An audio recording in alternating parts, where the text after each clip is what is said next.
Hi, I'm Tony Northrup, and for our photography buying guide, I wanted to go over the variety of micro four thirds lenses that we've used, because there are many that we just haven't ever reviewed, but we have a lot of experience with these lenses. Some lenses we love, some lenses not so much. First, I want to mention the difference between Panasonic and Olympus lenses. The micro four thirds system is an open lens system, which is a huge advantage, and that means multiple different manufacturers can make lenses that are completely compatible. And we have the two main manufacturers doing this are Panasonic and Olympus. They both make camera bodies like the GH4 and this OMD series from Olympus, and they can take the same lenses. The Panasonic bodies tend to have image stabilization in the lenses, whereas for the Olympus bodies, they tend to put the image stabilization on the sensor. Therefore, they don't need the lenses to be image stabilized. One thing you might want to avoid is using Olympus lenses on Panasonic bodies, because most of the Panasonic bodies don't have stabilized sensors like this GH4, but some of the newer Panasonic sensors actually have stabilization, so feel free to use the unstabilized lenses. And of course, a stabilized Panasonic lens on an Olympus body works fine. It'll use that lens stabilization, and that usually results in a little bit better performance than the sensor stabilization. It helps you out. If you're shopping for used lenses, now you can choose between the Olympus or the Panasonic version, and often there are almost identical versions of the same lenses. So now, I'm going to go through our lens selection one by one, and then I'll talk about adapters and speed boosters and their effect on adapted lenses. You don't have to watch the whole thing. Look in the description below, and you can skip to the part of the video that you want. First of all, my favorite just walking around lens is any one of the many different 20mm f1.7 lenses, and we have the original Panasonic version here. There's a Mark I and a Mark II, but the Mark I, it tests it a little bit sharper, and I think it works just great. And especially on, it's a prime lens, it's not stabilized, which means I love to use it as a walking around lens on the Olympus bodies, because these Olympus bodies have the sensor stabilization, as well as, again, some of the new Panasonic bodies. And it's fast at f1.7. So if you're familiar with 35mm formats, this would behave about like a 40mm f3.4 lens. So the low light gathering capability is going to be pretty good. You're going to be able to get shots of your friends and family at a restaurant without needing to back up too far. It's not a super wide angle lens. It's just close to normal, but a little bit wider. So you can always crop it down to normal, but you have that extra flexibility. And it's a pancake lens. So I just love being able to walk around with it. It doesn't take up any extra space. You know, when you go out to dinner and you don't want to slap a huge DSLR on the table, it takes up half the table. But this little guy, you can just put it right on the table. It doesn't take up any space at all. My one favorite lens, you can pick up a copy for $250, sometimes cheaper new or used. Check it out on eBay. Another just great value is the Sigma 30mm prime. And I don't think they make them anymore. There are a couple of different versions. They came out with a little bit nicer version afterwards. But you can pick up this particular version for about $100 used. It's a 30mm f2.8. So it would compare to a 60mm f5.6 on a full frame body, which means it's a little bit longer than a normal lens, than a 50mm lens. It's going to be a little tight for just general usage, and at the same time, it's a little wide for portrait usage. So for me, I don't use it that much because it kind of falls in between what I want for a walking around lens, but not quite enough for a portrait lens. The copy we have is moderately sharp, but I'll say the build quality is bad. You can hear it kind of rattles around in there. So this is not one of my favorite lenses. However, Sigma did make a higher quality version of this with their little art logo on it that you might want to check out instead if that's a focal length that you need.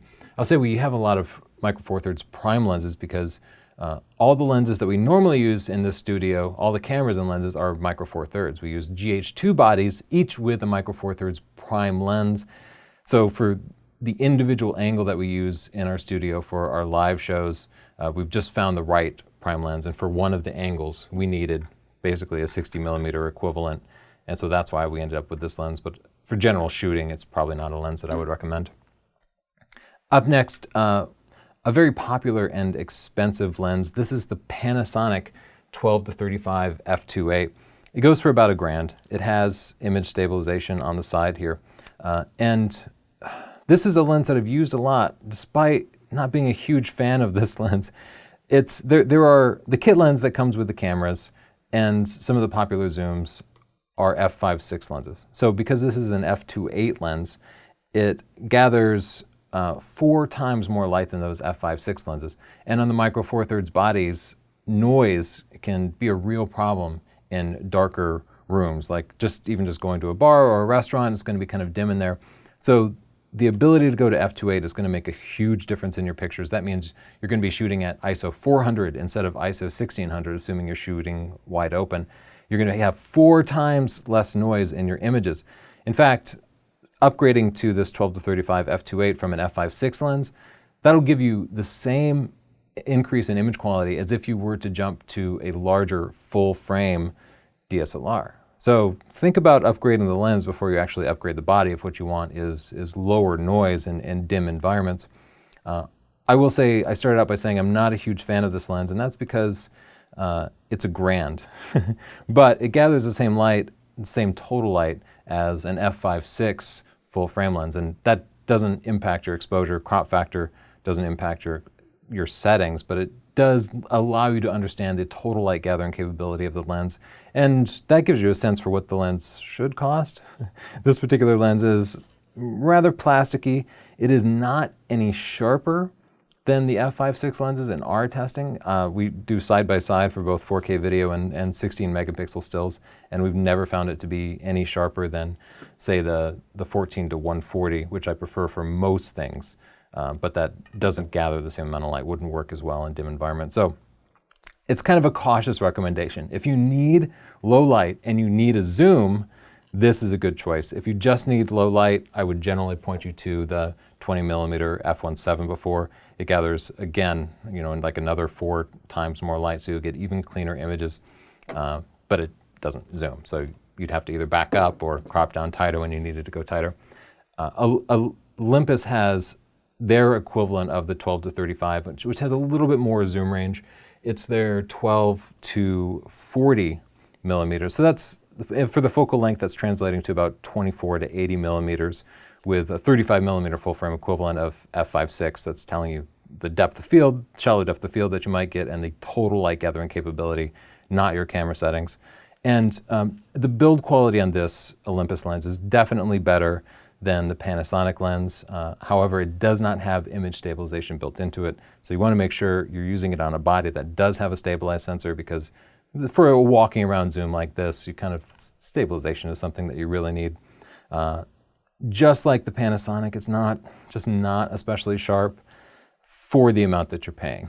Like, it's as sharp as the other kit lenses, but if you compare it against, for example, the Sigma 18-35, which actually costs less than this, that APS-C lens is far sharper, and there are full frame lenses that are far sharper than these for under $1,000. So perhaps it's overpriced, but if you need an f/2.8 zoom in the Micro Four Thirds world, those are kind of your 2 options. And of those 2, if you have a stabilized sensor, the Olympus is the one to get. Back to the primes. All my favorite Micro Four Thirds lenses are primes. The 45 millimeter f1.8 here is a portrait lens, and I just think it's so much fun to use. It's relatively inexpensive. In fact, you can get it for less than $400, and just look how small it is. You can easily carry this with you when you're on vacation, and what I do a lot is I swap out the 20 millimeter f1.7 and I put this 45 on and get great shallow depth of field shots.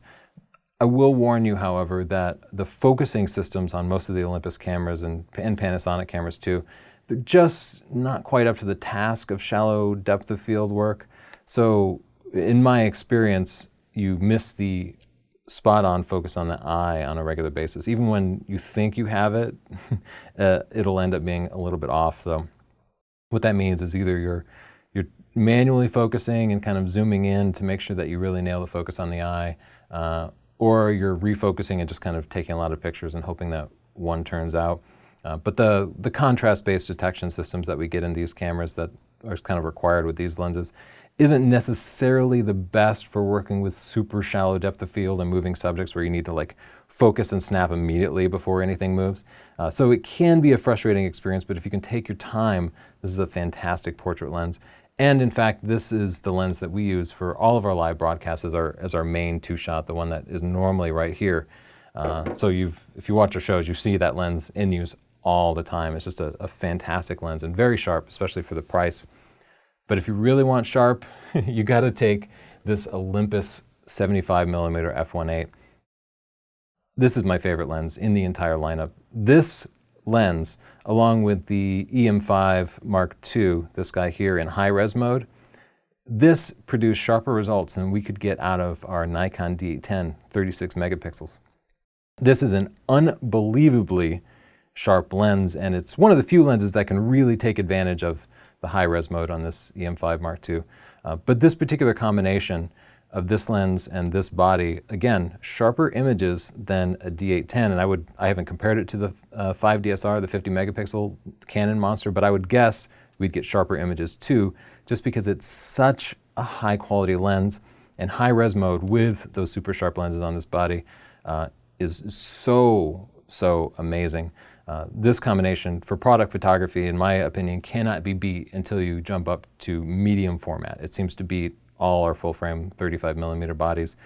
As a portrait lens, this makes absolutely stunning portraits with a 35mm equivalent of 150mm and f3.6.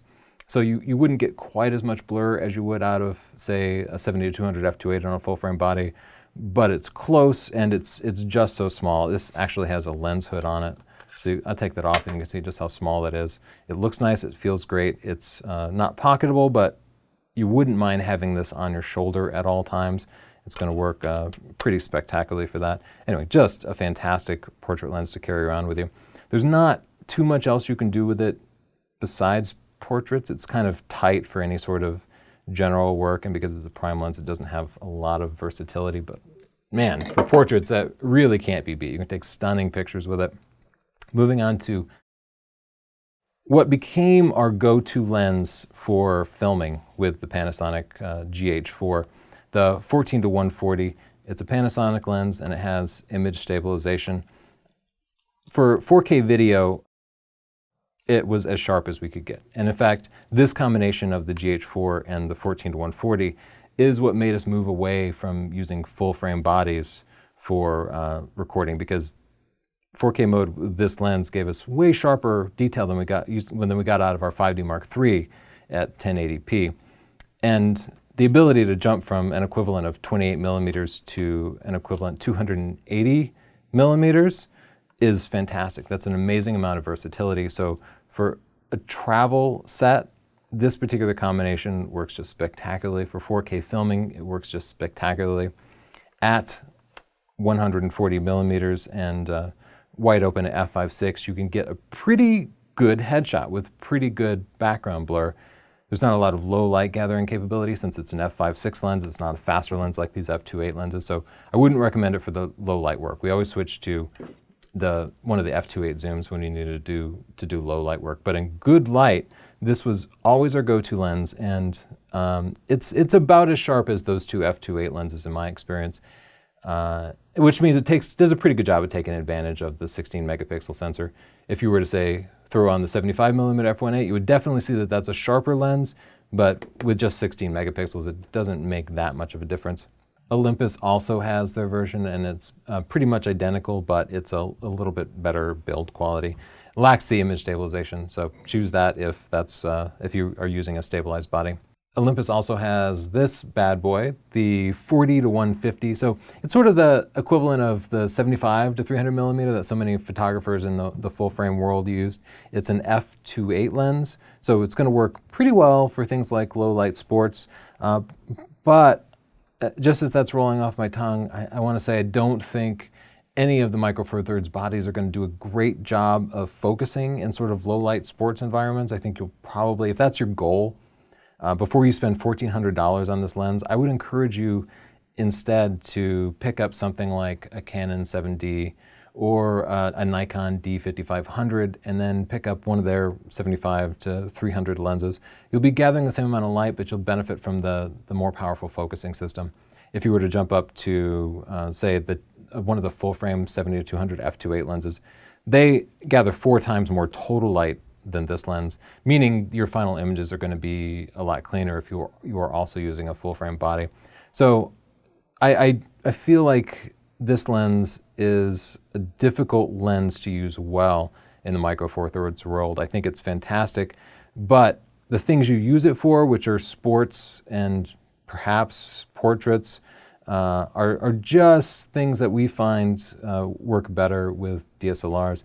Nonetheless, it is a great lens. It's just, if you're going to spend this much, you might just consider getting a second body and one of those DSLR lenses, depending on what you're using it for. So let's talk about adapted lenses, because one of the brilliant things about all mirrorless systems is that they have a reduced flange distance. A DSLR pokes out about this far, these poke out about this far, and that means you have room to stick an adapter in there. And in fact, I have an adapted lens right here. This is one of the lenses that we use on the show all the time. So you can see that this is actually a Nikon lens. That's a Nikon mount, and I can stick this adapter on there and then connect it to any Micro Four Thirds body.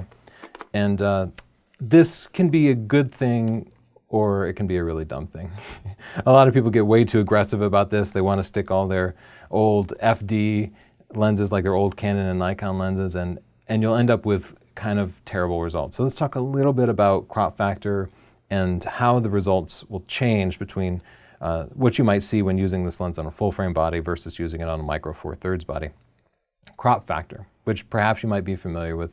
Crop factor changes the image quality that you get from a given lens, because Micro Four Thirds lenses have a sensor that's about 1/4 the size of a full frame sensor, a full frame camera, which lenses like this are designed for.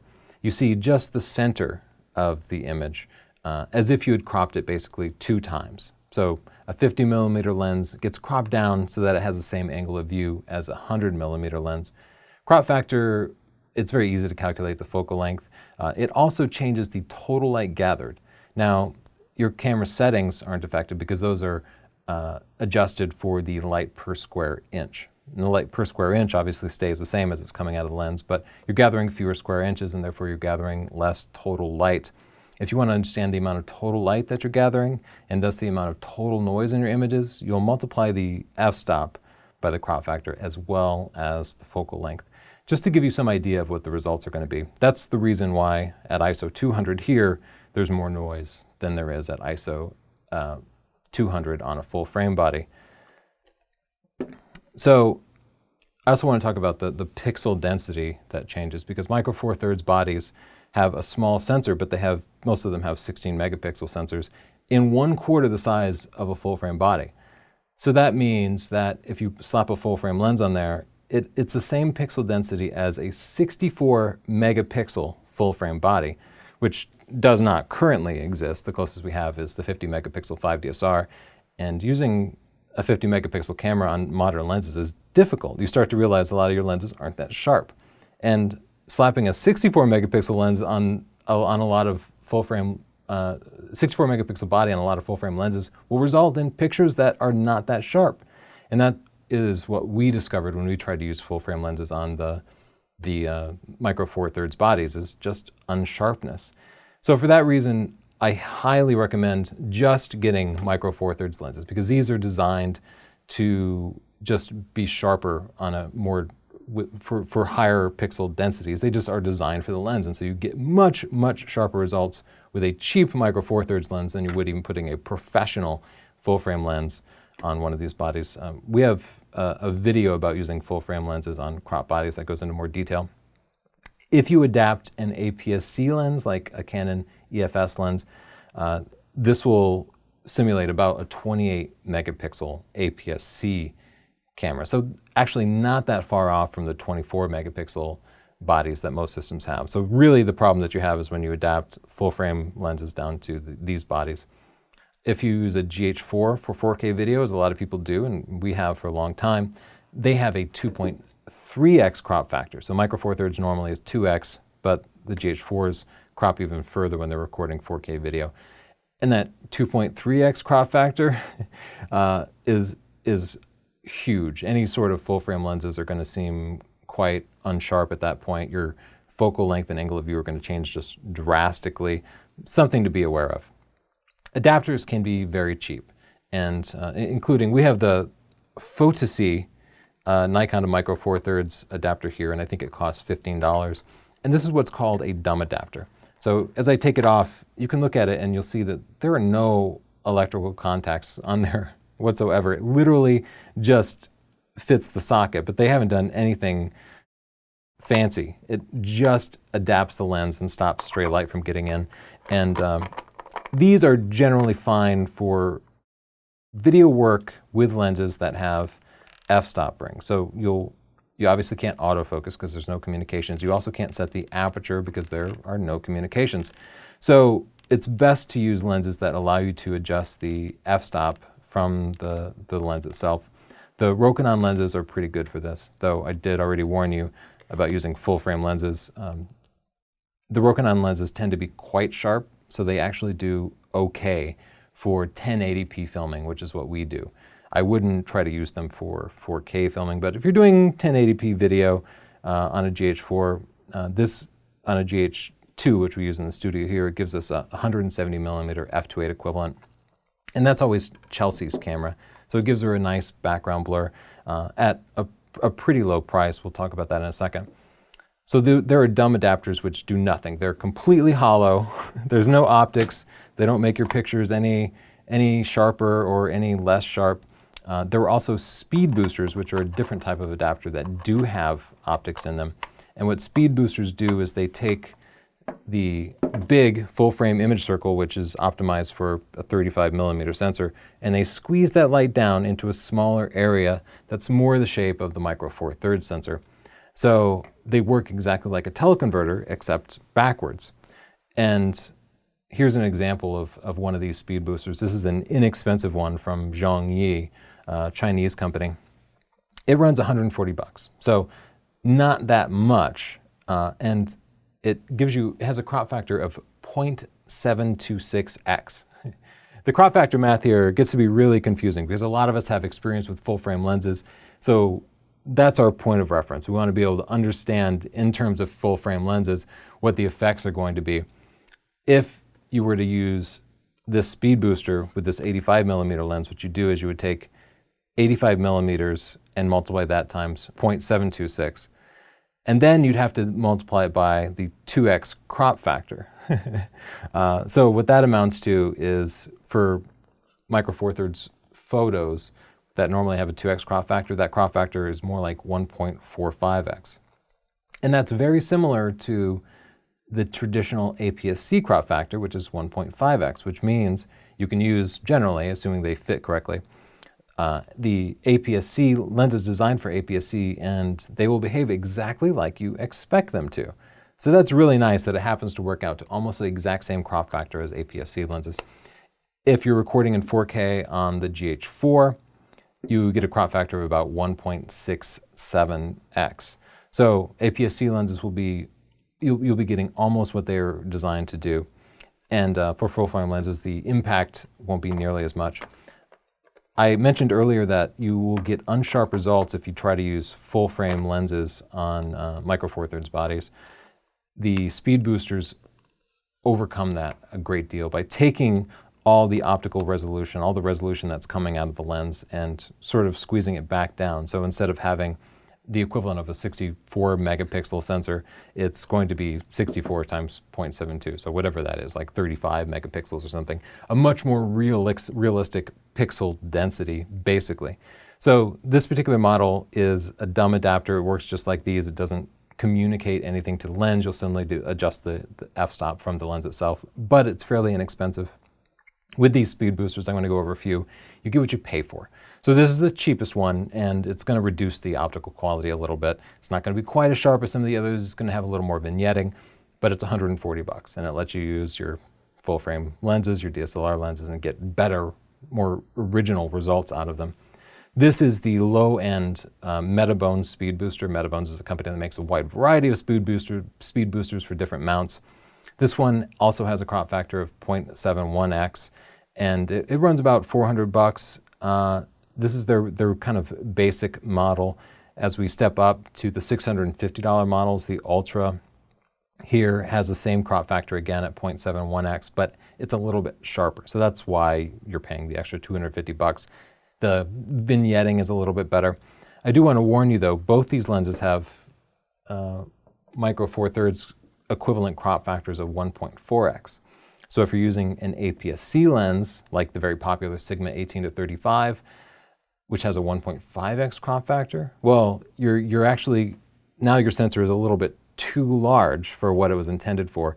And the result of that is going to be that the corners will be a little bit dark. So you'll see some heavier vignetting at this 1.4x when you're using APS-C lenses. You won't see any significant vignetting when you're using a full frame lens because there's still quite a bit of crop there. If you're filming with a GH4, the resulting crop factor is about 1.6x. So you could use those APS-C lenses and you're still cropping it a little bit more than it was designed to be cropped. Metabones also has another adapter with a 0.64x crop factor. And I don't see any reason to ever use this unless you're planning to use the GH4 with APS-C lenses. It's kind of perfect for that.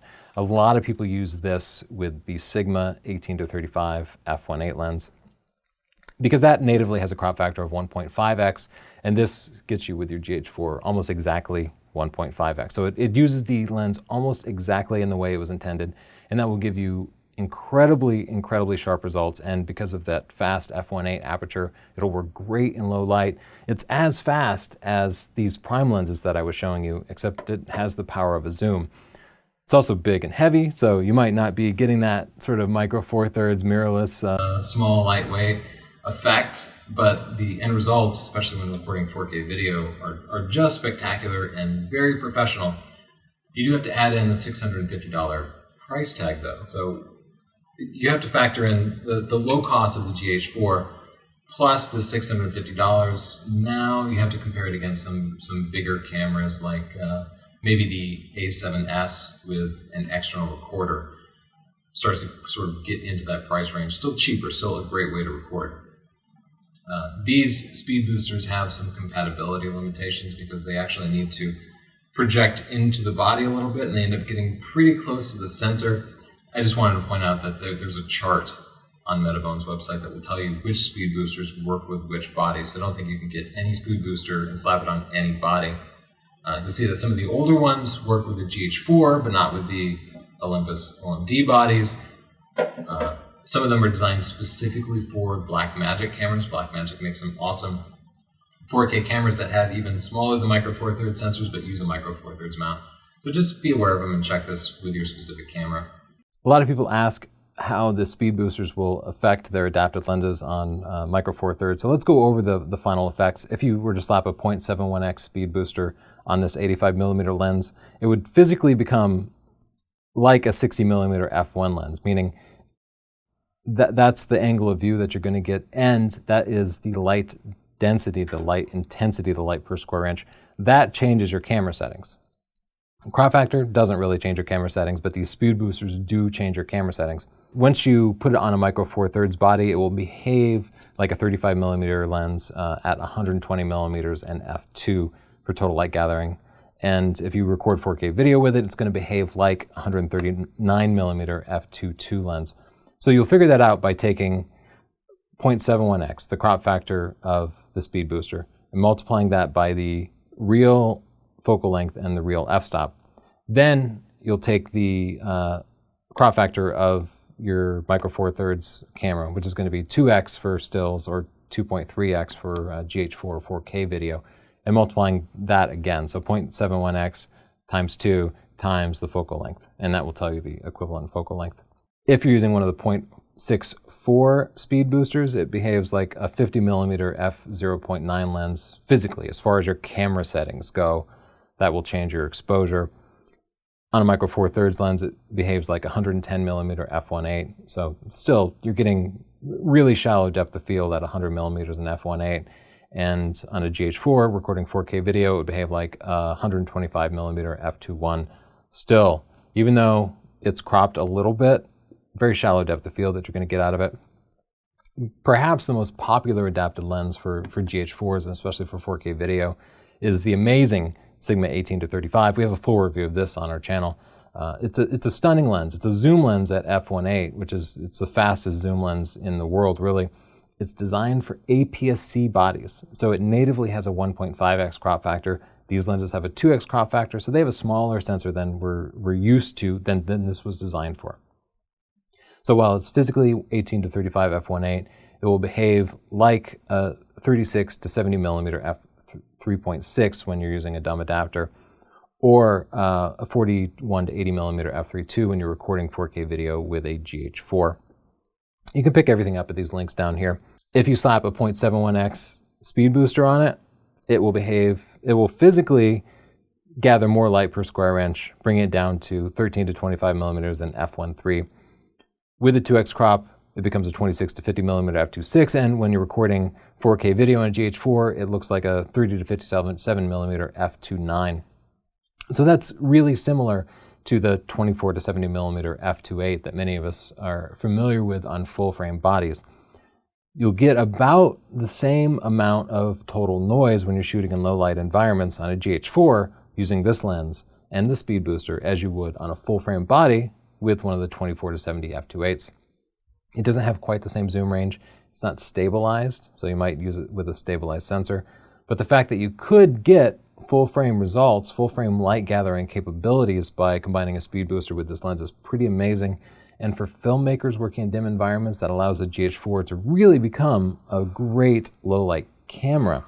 It's also good for giving shallow depth of field. Even though it's at wide angles, it wouldn't be a portrait lens, but for filmography, you often want to shoot wide and have some background blur, so it can be a really nice effect. If you get the 0.64 speed booster, I won't go over all the numbers, but I do want to warn you that you would not want to use the 0.64 speed booster with micro four thirds for stills with a 2x crop factor, because that brings it down to a 23 to 45 millimeter lens equivalent. And the image circle is smaller than the sensor, so you would have very heavy vignetting. Basically, the edges, the corners would just become black at this point. However, it works great for 4K video, and that's why I say that the 0.64x speed booster and this lens are really intended for GH4 and 4K video, because that brings it right down to 26 to 51 millimeter f2.6 lens, so even faster than the 0.71, gathering even more light than those 24 to 70 f2.8s do on a full frame body. So you actually get slightly cleaner images out of this than you would using a full frame body and a 24 to 70 f2.8 lens in a low light environment. So that wraps it up. If you want more information, check out my photography buying guide, which has a ton of detail about adapting lenses and using crop factor. If you have any questions, write a comment down below and I'll try to get back to you. Subscribe, like, thanks, share with your friends. Bye.